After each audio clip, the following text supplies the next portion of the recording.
Hello, আমার নতুন একটি মিনি ব্লগে তোমাদের সবাইকে স্বাগত। দিনটা ছিল ২রা মে, মানে আমার জন্মদিনের দুপুরবেলা। আর এই দেখো, এবার আমার সবথেকে বড় পাওয়া হচ্ছে আমার মেয়ে আমাকে পায়েস খাইয়ে দিচ্ছে।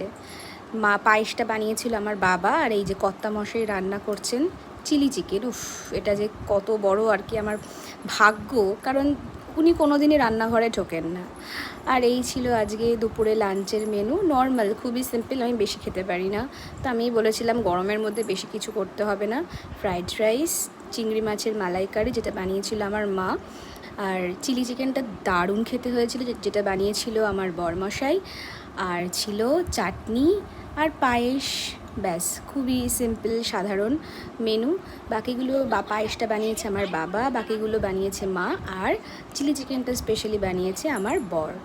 তো এই ছিল আজকে ছোট্ট একটা মিনি ব্লগ শেয়ার করলাম তোমাদের সাথে। ভালো থেকো সবাই, টাটা।